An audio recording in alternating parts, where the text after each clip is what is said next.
Okay, today we will go with the poem. The last day I have taken the other lesson, the ashes that made trees blue, isn't it? Today we are going to take the poem, The Shed. What do you mean by shed? It is a small building, little bit far away from our main building. In every houses there are, isn't it? We keep our domestic animals in the shed, isn't it? Or we keep dog also in the kennel. That is not attached to the main building, main house, isn't it? A little bit far from our main building. It can be at the back or on the side of the main building. We keep then even wood, firewood.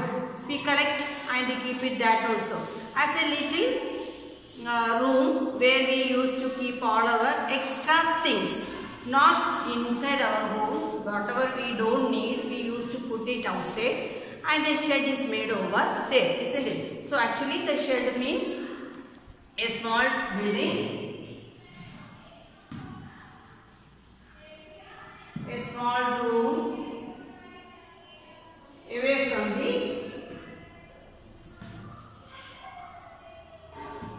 the main building. Understood?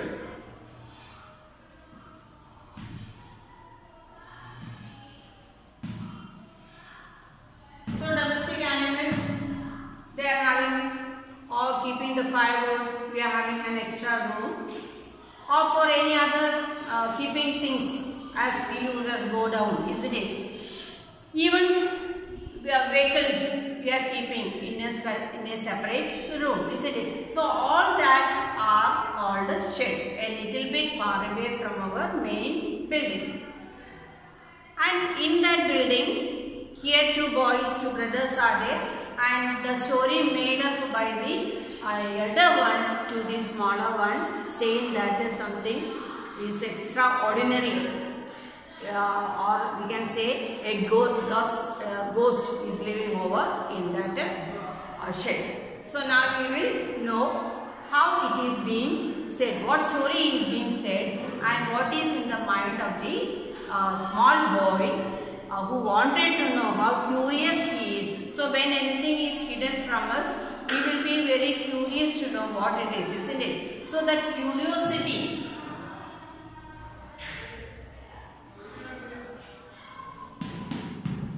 the curiosity of the small boy to know what is in that shed. That is what it is being said in this poem. Do you know what a shed is? A cow shed, a tool shed. Tool means equipments like a spade, tool, hoe, hammer, anything what we are keeping. Whatever work we are using to, or whatever things we are using for our working outside. Especially in the fields, if you are working on that spade and everything, all that also being kept outside for storing or keeping things, animals, tools, vehicles, etc. For all these we are using a separate room or a shed for keeping far away from the main house. Everything we cannot, can we keep, if you are having the domestic animals, you are cultivating cow, goat or even hen.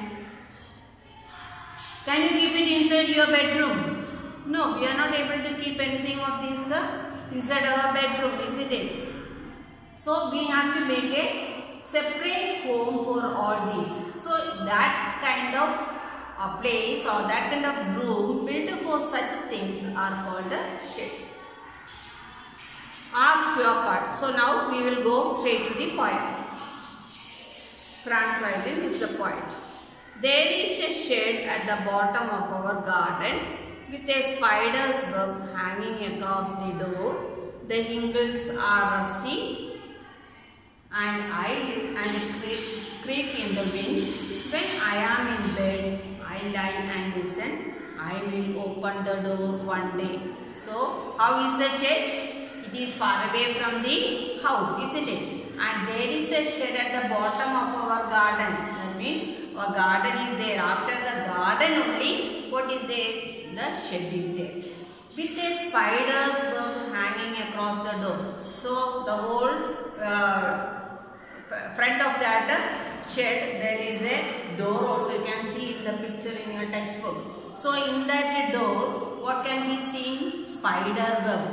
So when we are not using or anything, when a building or a room we are not using for a regular time, what happens? Who comes and settle over there? Spiders, isn't it?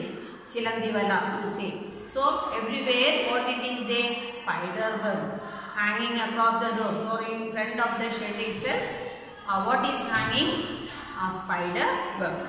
The hinges are rusty. Rusty means because of the wet, because when it is water is there, the iron things get brown in color. That is called a rusty, getting rust. And a creak in the wind. Making creak means making sound. Why it is making sound?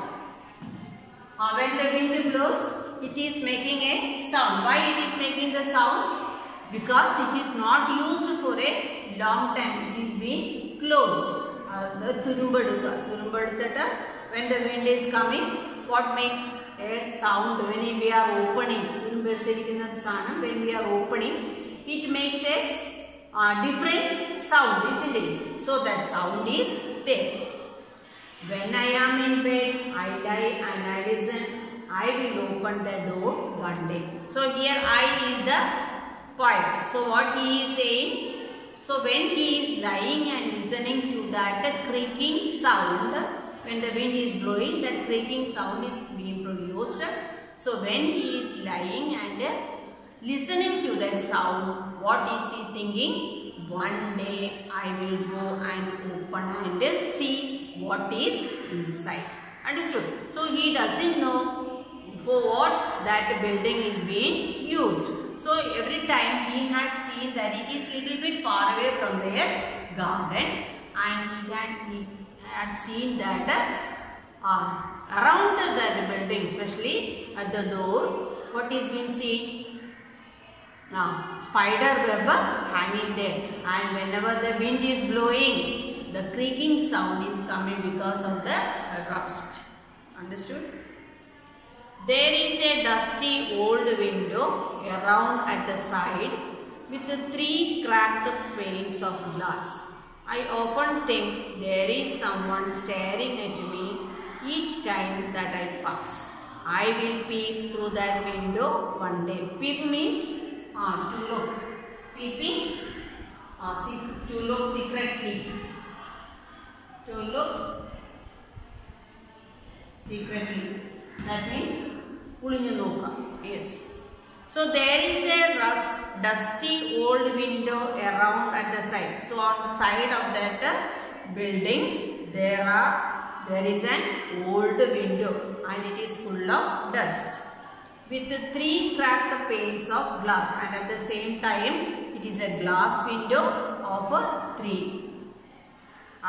Cracked means broken. Cracked, broken.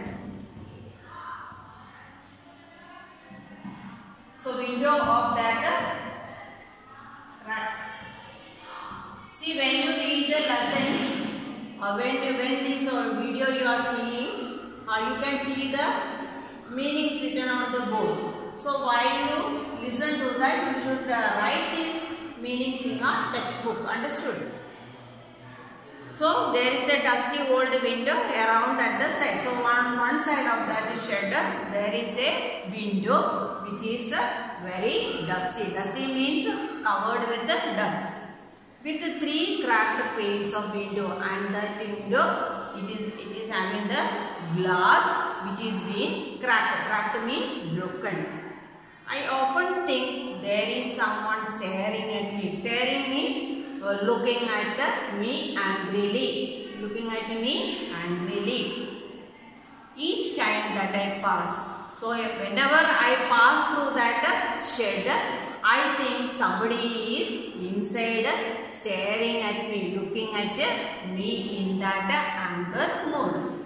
I will peep through that window one day. So one day secretly I will look through that window, because in that window the glasses are broken, isn't it? So he is saying, whenever I pass through that way, I can see somebody inside staring or looking at me. So one day, what will I do? I will go there and look through that window. Understood? My brother says, so this is the what the poet is thinking. That means he don't know what is inside that shed, and he had seen a dusty window on one side with a broken glass, and also at the same time spider web hanging on the door, and it is making a creaking sound because when the wind blows because of the rust. Now he is saying somebody is inside. Whenever he passes, it is looking at him or staring at him, and so he wanted to know who it is, so that one day he will look through that broken window. Understood now? My brother says there is a ghost in the shed who hides under the rotten floorboards, and if I ever dare to set foot inside, he will jump out and chop off my head, but I will take a peek one day. But what is the story said by the brother? His brother had said that there is, who is living over there? A ghost is there inside that shed, and if you go inside, what will happen? He will chop your head. Chop means to cut. Chop, to cut. So that ghost will cut your head and kill you. So this is what the story said to him by his brother. My brother says there is a ghost in the shed. Who is living there? A ghost who hides under the rotten floor beds. Rotten means all because of the for a long time it is been not used. So as a result everything is broken over there on the floor and everywhere. Only rotten and all the dirt and dust, everything is inside there. So in that, who is staying? The ghost. Ghost is hiding there.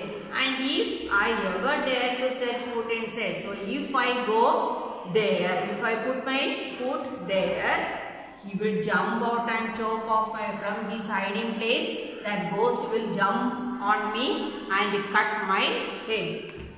But I will take a peek one day. So whatever the story is there, what the author is saying, one day I will go and see who is inside. Understood? My brother says there is a ghost in the shed who hides under the rotten floor beds. And if I ever dare to set foot inside, he will jump out and chop off my head. But I will take a peek one day. But whatever the story is there, whoever is there, our brother had said a ghost is staying over there or hiding inside, and if I go inside, what will happen? He will jump on me and cut my head, isn't it? So cutting my head means he will kill me.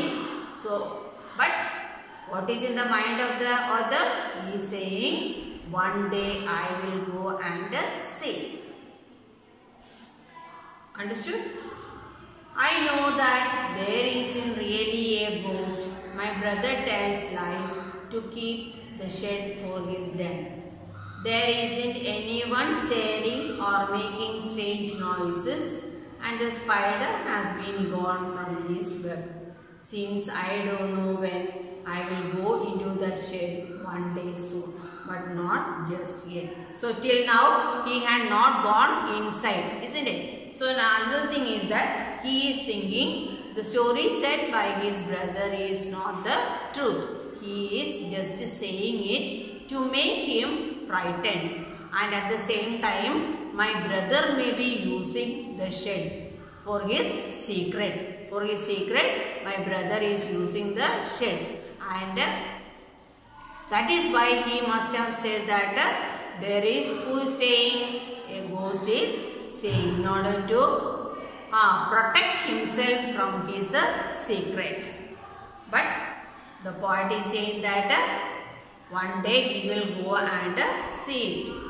I know that there isn't really a ghost. So he believes that there is no such things, no kind of ghost is there. My brother tells lies to keep the shed for his den. Den means for his hiding place. Den, hiding place.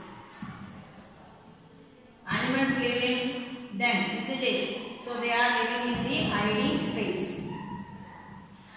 Hiding place. Then here refers to the hiding place, saying that it is the hiding place of my brother, his secret in that shed. There isn't anyone staring or making strange noises. So he is saying nobody is inside to stare at me or making strange noises. And the spider has been gone from his web. So now what has gone from the door? The web had gone from the door.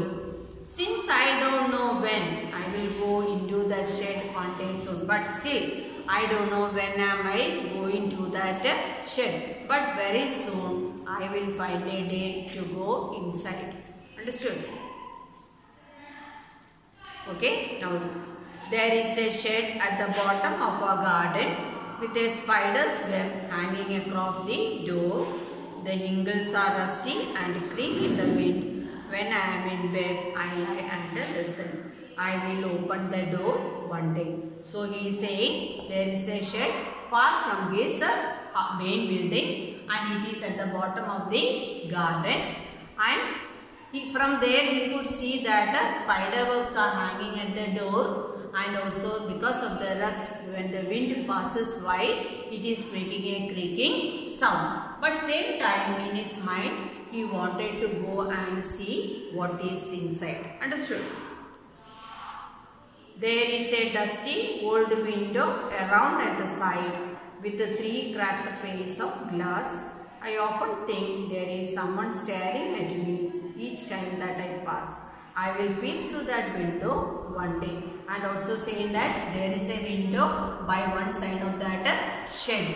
And thinking that somebody is inside and whenever he passes, he can see somebody from inside is staring at him, is looking cruelly or angrily at him. But at the same time, what he is thinking, one day he will go and see. That means the windows are there, but the glasses of the window are being broken. So through that broken window, he will look inside and see who is inside. My brother says there is a ghost in the shed who hides under the rotten flower beds. And if I ever dare to set foot inside, he will jump out and chop off my head. But I will take a peek one day. So what is the story said to him by his brother?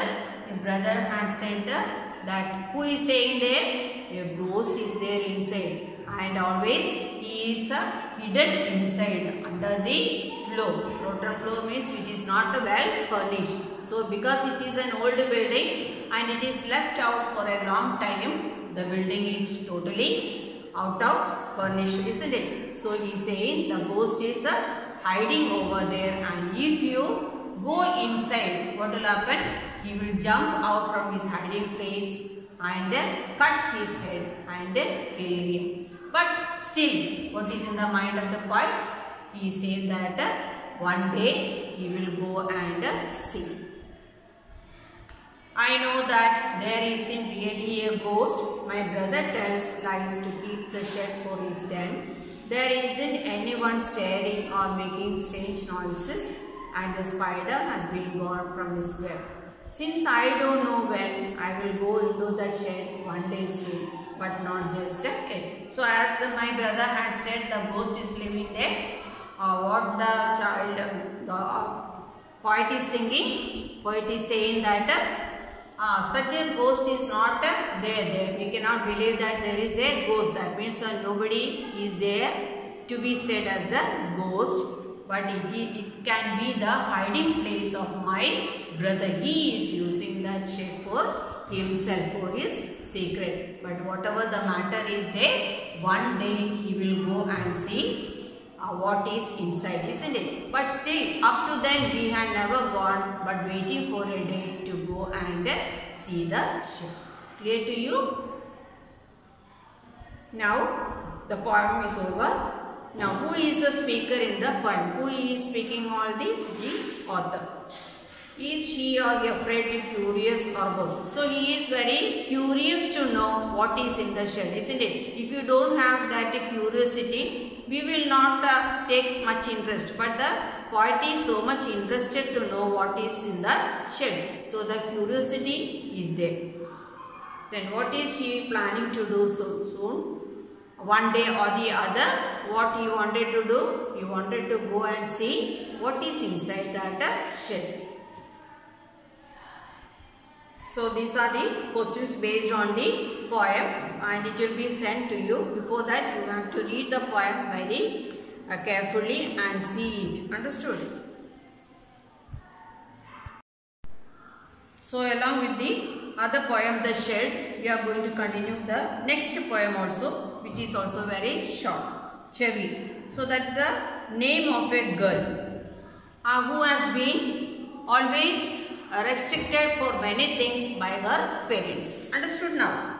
So she is also a girl who is always, her parents are always after her for saying that you should not do certain things. So at home also you can think, whenever you do something, when your parents don't like you to do such things, they are after you, isn't it? Similarly, here also her parents are after her saying that not to do certain things. But there are, of course, there are certain things which has to be stopped by you, isn't it? For that, it is only why the parents are after you or anybody after you saying that not to do certain things, because they are looking only for your good, isn't it? Are they because they are angry with you? No. It is only to make you good or to do certain things in the good manner, isn't it? That is why they are correcting you. Actually, they are not scolding or making you get angry. Actually, they are making you or correcting you, isn't it? Correcting you to do certain things.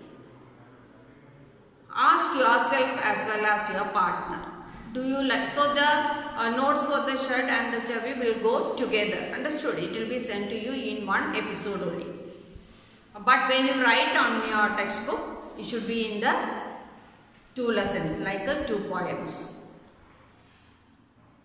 When Michael was 5 years old, his mother took him to a nearby school for admission. The teacher asked, "What does your mother call you at home?" Child, Michael don't, come the confident answer. So Michael, this is another incident said by Michael, isn't it? So Michael has gone to the school with his parents for taking admission. And there the teacher had asked him, "What does your mother call you?" That means everybody is having pet names, isn't it? So at home you may be having another name, in the school you may be having another name. So officially, what the name you are giving in the school, that is called the official name.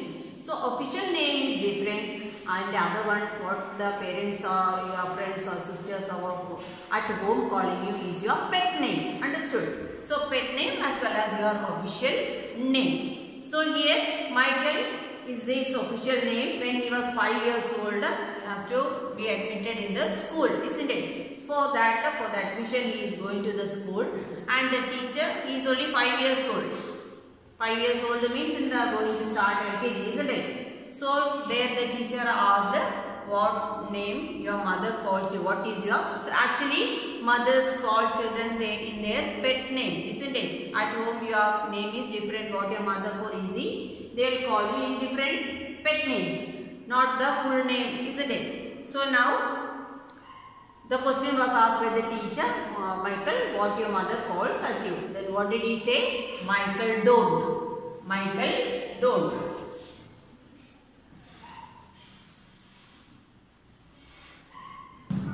Michael don't. So don't means what?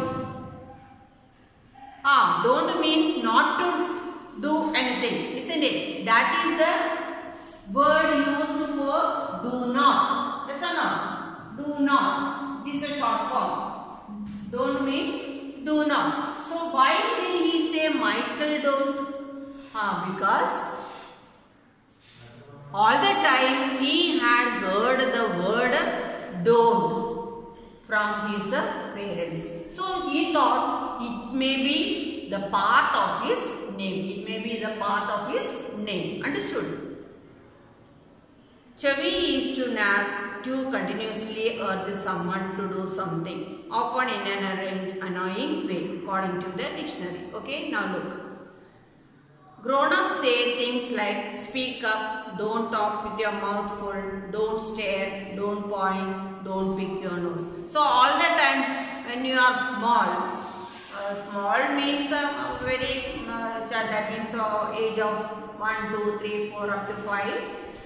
Many things you do without your knowing, isn't it? That means you don't know what is right and what is wrong. You may be doing many mischief things, isn't it? Like picking up your nose or not combing your hair or putting your fingers in your mouth or eating in such a bad manner, all that. So all that bad things has to be corrected. For that, who is there with you? Your parents, especially your mother, is there with you. For all that, some children have the habit of biting nails or putting their fingers into their nose or in the mouth, isn't it? So all these are not the good manners. So all that bad things has to be corrected, and it is being done by whom? By your mother. So she is there always with you. That is why it is saying mother is correcting you. Mother is the first teacher for you, isn't it? Then only when you come to school, your teacher, that is your second teacher. So first teacher is your mother only. So she starts correcting you for all that bad things, to stop all that bad things, isn't it?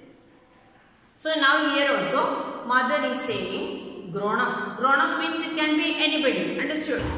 They used to say, commonly they used to say these things. Speak up. That means when something is asked, not to be dumb. Open your mouth and say, yes, speak up. Then don't talk with your mouth full. So while you eat, your mouth is full of food. And with that, please don't open your mouth. Don't stare. Don't look in such a bad manner. Don't point your fingers. Don't pick your nose. Don't put your finger into your nose. So these are all bad things what especially the small children are doing. So when doing all that, grown up, you always correct all those things. So if those things are not being corrected, what will happen? The child when growing up also will do the same, isn't it? He don't feel that others will make fun of him, so that he will continue or she will continue doing that. So when it is corrected at the very early age itself, what will happen? They will go in the correct manner. Then sit up, say please, less noise, shut the door behind you, don't drag your feet, haven't you got a hanky, take your hands out of your pockets. Again, other things. Sit up, that means not to sit in a wrong position. You have to sit straight. Then say please. So if you want to get anything from anybody, which word you have to use over there? Please. Then less noise. Don't make such a loud sound. Always don't make shrieking sound. The voice should be very soft and less. Shut the door behind you. That means whenever you go out of the room, shut the door. Or whenever you get inside, again open the door softly and then get inside. And once when you are inside, what you have to do? Close the door. And everything should be in a soft manner. Don't drag your feet. Some children are having the habit, while they walk, they make the sound of dragging their feet. That means not walking, not taking up their foot properly. So with that creaking sound is there. Should not go, should not walk like that. Haven't you got a hanky? Don't you have a handkerchief when washing your hand or when sneezing or any time? You need a handkerchief to cover your, after washing to clean, wipe your hand. or after sneezing, when he is sneezing, putting the hanky on your mouth. So all that, for all that you can't just wipe it in your shirt or wipe it in your dress, isn't it? For that you should have a handkerchief with you. Hanky means handkerchief. Take your hands out of your pocket, and also at the same time don't put your hands on your inside your pocket all the time, especially when you are talking with the elders. Please don't put your hands inside your pocket. That is not a good manner. Understood? Pull your socks up, stand up straight, say thank you, don't interrupt. No one thinks you are funny. Take your elbows off the table. Can't you make your own mind up about everything? Again, pull your socks up. Once when you put the socks, sometimes if it is loose, it will come down, isn't it? So always the sock should be in the proper way. It should be up. It should be up. So whenever it is down or when it is loose, if it is too loose, try to change it. Otherwise, pull it up and put it tightly. Stand up straight and also not in a crooked way. Stand up straight with your feet. Say thank you. When do we say thank you? The first we have said please. When we need something, when we ask somebody something, we request. We say please, isn't it? Now thanking. When something we are getting, we have to give them thanks, isn't it? So both the words you have to use it. Don't interrupt. Interrupt means speak in between. Interrupt.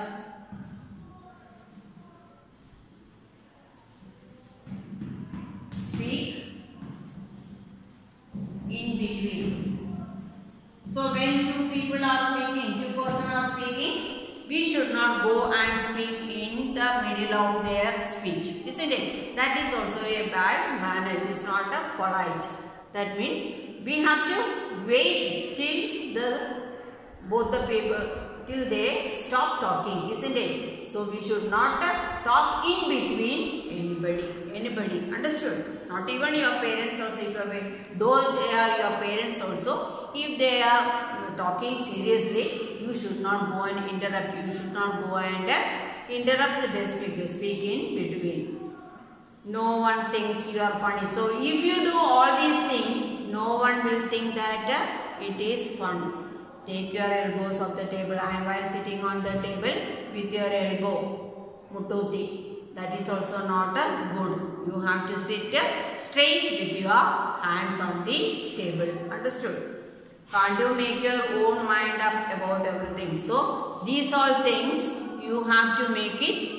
You have to understand yourself and make it yourself. That means think about everything and by your own common sense you understand it. Don't make others say these words. Understood? So everything when we do or when we does everything in the proper way, which word will not come over there?